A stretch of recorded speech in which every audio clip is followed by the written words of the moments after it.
Hello guys, welcome back to my channel. Last class में हमने देखा था कि आर्मस्ट्रॉन्ग नंबर क्या होता है। ठीक है, जस्ट ये 3 लाइन के थ्रू हमने चेक कर लेते हैं कि जो ओरिजिनल इनपुट है और जो फाइनल सम हमें मिला, if the both are same then that means it is a Armstrong number, else it is not an Armstrong number. ये हमने देखा था, करेक्ट। हर एक डिजिट का टू द पावर कर रहे थे और हम फाइनल सम को निकाल रहे थे। वो अगर ओरिजिनल इनपुट के साथ मैच कर जा रहा था देन वो आर्मस्ट्रॉन्ग नंबर होता था। तो आज का टॉपिक देखते हैं क्या है। आज का टॉपिक है कि swap two numbers. Swap two numbers ये तो बहुत सिंपल है, बट इसको इंटरव्यूअर थोड़ा ट्रिकी वे में पूछ सकता है, वो मैं आपको बताता हूँ। तो डायरेक्ट एक क्लास बना लेते हैं। ठीक है, उससे पहले जो हमने प्रोग्राम डॉट सी एस में किया था ये सबको कमेंट आउट कर दो, क्योंकि ये लास्ट क्लास का था। करेक्ट। तो अभी हम डायरेक्ट एक क्लास बनाते हैं। जो पहली बार इस चैनल पे देख रहे हैं, हम पूरा लीड कोड का सीरीज बना रहे हैं।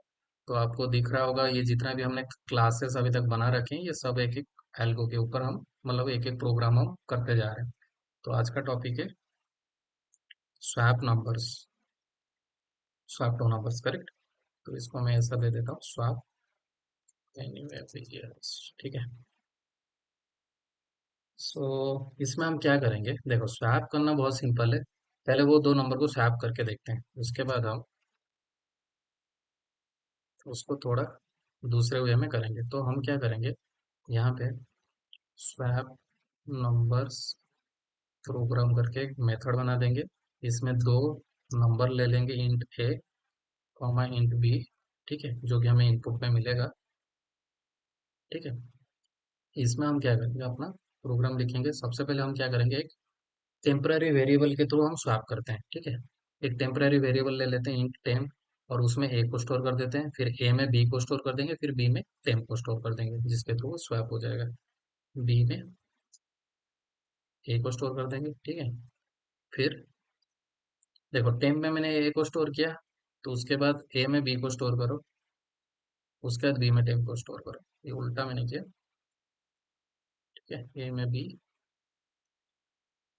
यहाँ पे इंट क्यों लिख रहा हूँ, इंट और ए बी तो आ रहे हैं हमें, करेक्ट। फिर बी में टेम्प आ जाएगा। ठीक है, इसको हटा दो।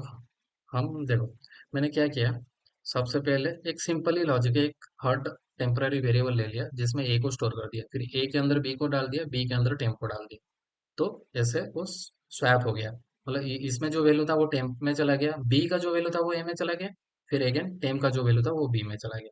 ठीक है, तो अभी दोनों नंबर को प्रिंट करके देखते हैं। कंसोल डॉट राइट लाइन, देखो आफ्टर स्वैपिंग हमें पास क्या वैल्यू है वो देखते हैं। A equal to a and b equal to b. इतना करने से अच्छा है सिंपल, आप यहाँ पे ए एंड बी को प्रिंट कर दो ना, इतना कॉम्प्लिकेटेड मत बनाओ।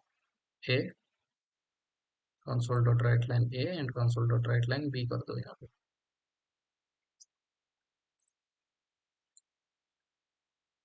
यहाँ पे क्या एरर दे रहा है, हमने मेथड के बाहर प्रिंट करा है ना, इसीलिए एरर दे रहा है।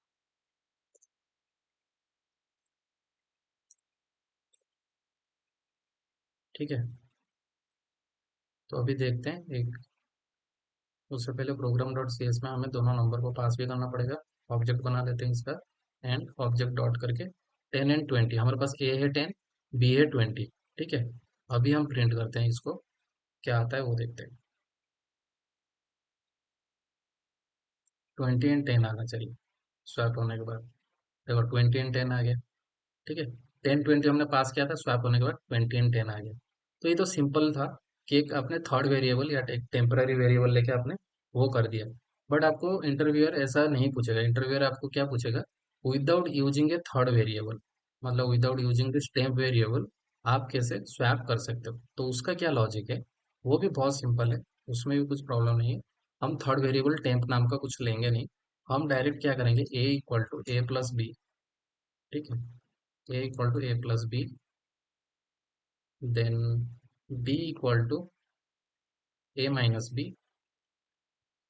ठीक है, b equal to a minus b, then again a equal to a minus b।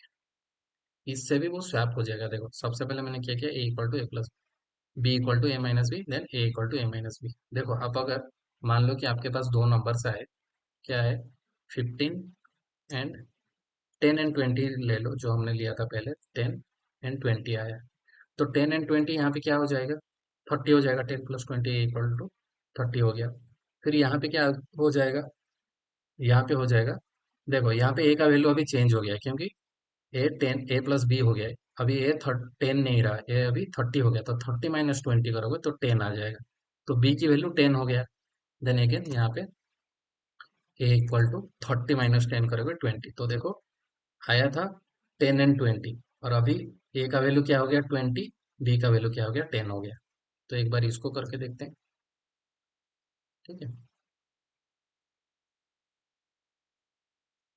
10 and 20 आया होगा, बट आफ्टर स्वैपिंग देखो 20 एंड 10 हो गया। 10 एंड 20 कहाँ से आया, वो तो आपको समझा, program.cs में जब हम कॉल करें तब 10 एंड 20 पास करें ए एंड बी की वैल्यू, बट आउटपुट हमें 20 एंड 10 मिल रहा है।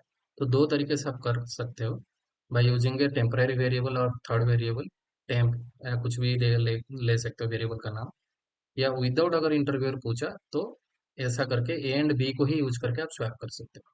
तो आई होप आपको समझ गया होगा। तो आज की क्लास के लिए इतना ही, थैंक यू।